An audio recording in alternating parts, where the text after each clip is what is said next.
This is really the end of the period when you could point backwards on the data.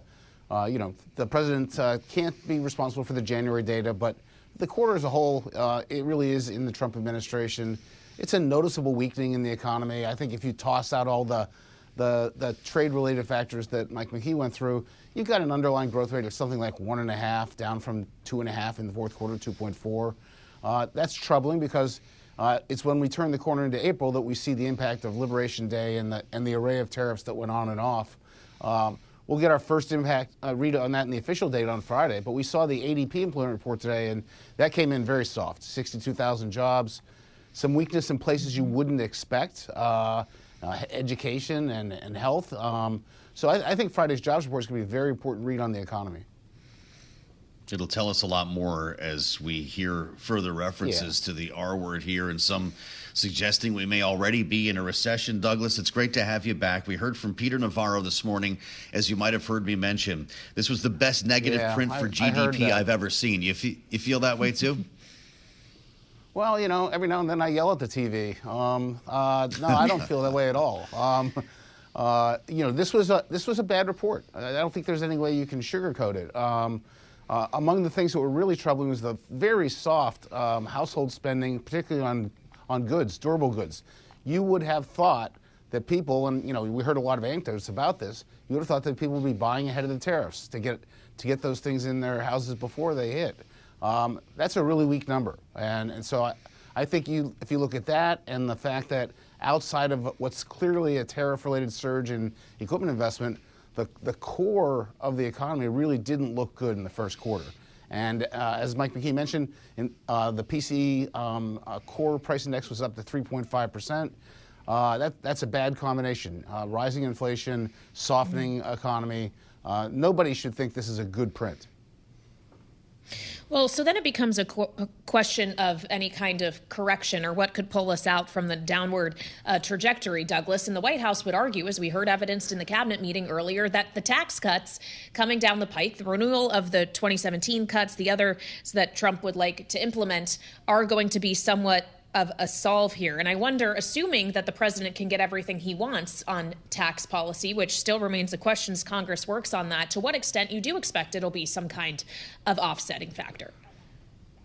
Well, let's think about what's in the bill. I mean, number one, it's an extension of current tax law. I don't think anyone expects it to sunset, so we're not going to get any juice out of that. That's just more of the same. There are the business expenses on R&D and equipment investment, interest deductibility. Those are modestly positive, but I don't think they're earth-shaking. And then there are the array of campaign promises: no tax on tips, no tax on overtime, SALT cap, things that the president wants to have at least some modest bow toward to fulfill his campaign promises. Those aren't earth changers either. So from an economic point of view, the tax bill is not a big boost to growth. I mean, it's something we got in 2017. It's already in the economy. So I think the real issue here is, does the president come to reality on what he's done with the tariff policy? If you think having a sunset and a $425 billion tax increase next year is a bad idea, that's what he did on Liberation Day. And so I think some rethinking of the burden that he has placed on American businesses and consumers is really in order. And it's hitting the small businesses the hardest. They're the ones who are cash constrained. They're the ones who are going to pull back on their CapEx the quickest. And I'm concerned about that outlook. Yeah, interesting. We could talk about the baseline until we're blue in the face here, Douglas, but are we talking about likely an enormous deficit spend here? We're looking at the potential for Medicaid cuts one day, and Donald Trump last night says, and by the way, he's been consistent on don't touch Medicaid. Yeah. It's been a different conversation on the Hill. Last night he said Republicans will increase Medicaid spending. How are we going to pay for that? I don't think there's a plan to pay for it.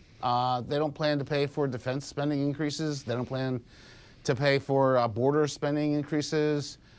So I think the best case scenario one could map out would be one where we didn't make the current already bad fiscal outlook worse, but most likely it will be worse. Maybe not dramatically worse, but certainly worse than they inherited. And that means that beginning next year, which is an election year, not much will happen. We have to at some point get serious about the deficit. And there's no seriousness right now, and I don't think anything in this bill is going to address it at all. Well, and when we consider the deficit, that's why we keep having to borrow and borrow and borrow, and the Treasury's debt ceiling of how much it can issue goes higher and higher. We heard from the Treasury Secretary that IRS revenue has been up, Douglas, as we await an update from the Treasury on when exactly the X date will be. When are you anticipating it, and how important will that be to the movement of legislation in Congress if it's earlier in the summer than is previously or is currently anticipated? We've mentioned this before when I was on, and I'm quite worried about the fact that they're counting on the reconciliation bill to raise the debt limit. There's no guarantee those timetables line up. It's going to be hard to get to yes in the House, hard to get to yes in the Senate, and even harder to get the two houses to agree on a single piece of legislation. That might not happen before an August X date, in which case they'll have to break out and do the debt limit by itself. We saw the bond market react on in the week after Liberation Day. We saw the long end of the yield curve go up, and this is not the time to have some sort of misstep in raising the debt limit. They need to do it in a timely fashion, not scare international capital markets, secure the funding future of the Treasury, and that may not be able to happen on the timetable of reconciliation. So there should be a plan B out there somewhere. Plan B out there. You must get that tinge. Your antennas go up when the X date is approaching here, Douglas. If that has to be handled separately and Republicans make a deal with Democrats, putting your politics hat on for a moment, does that change the nuances of the reconciliation debate, or are these going to be two completely separate exercises? One will involve Democrats, the other will not.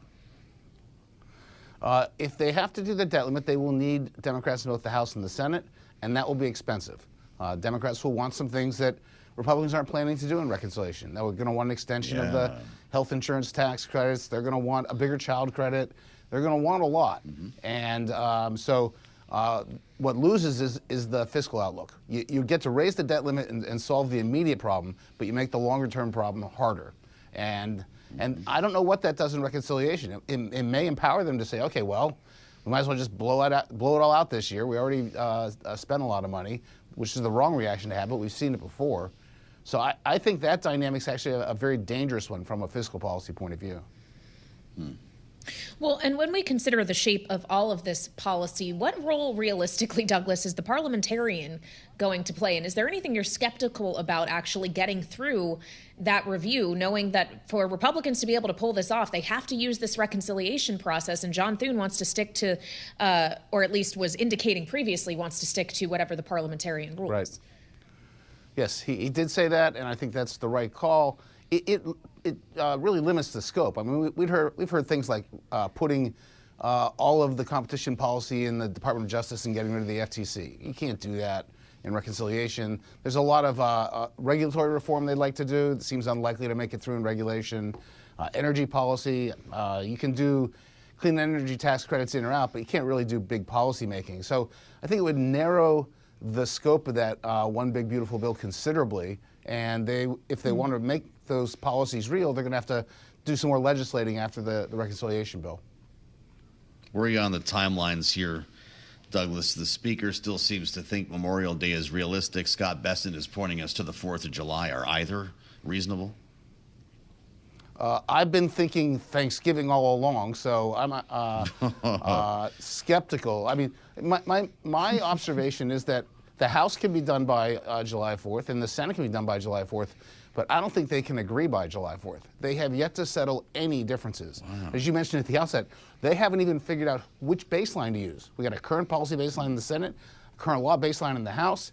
They were discussing that in December. At some point, someone has to force decisions to be made. That should be the president, in my view, but they haven't. And so they've let this process drift along on two separate tracks for all practical purposes.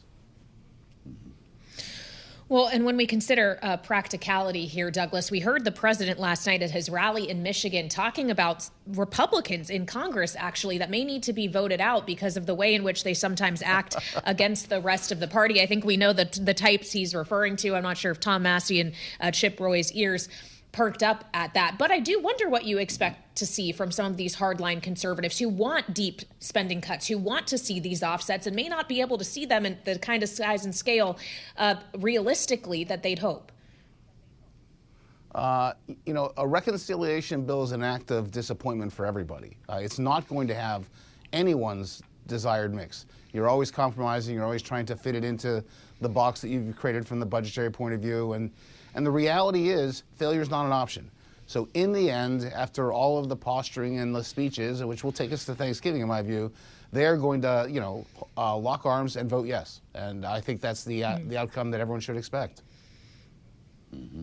Spending time with Douglas Holtz-Eakin of the American Action Forum as we also keep an eye on the White House here. President Trump is holding an extended cabinet meeting here, opening up his next 100 days at the White House, and they've been going around the room. If he takes some questions from reporters, we'll put an ear on what he's saying. Douglas, the next 100 days will be occupied more by Trump tax cuts or tariff talk, because I do feel like we're getting a bit of a transition here in the language that we're hearing from the president.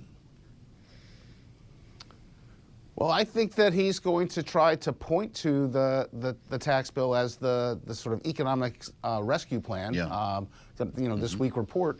I just don't think the substance is as outstanding as the rhetoric is. I mean, to not do it is a disaster. So let's be clear, they have to do the extension, but it's not going to do much beyond, as I said, current policy, so it's not going to do much for the economy. So I think the right thing is to, get it done in as quick a fashion as possible, and that would require, I think, a little more leadership out of the White House. Also, feature the deregulation, which all the pieces are in place to do a lot of deregulation as he did in his first time in office, and so I would feature that, and I would negotiate however many faux trade deals you need to get rid of the reciprocal tariffs. That's just too much and dangerous. And then start thinking hard about what to do with the 10% universal tariff. That to me is the one he has a hard time walking away from. It's his idea. Yeah. He's not going to admit he made a mistake. There's no one to negotiate with. And so, there may be a need for Congress to rescue him from himself and have them take away the authority to do that. I just think if the economy really weakens in the second quarter, you're going to see Congress start to think real hard about doing that.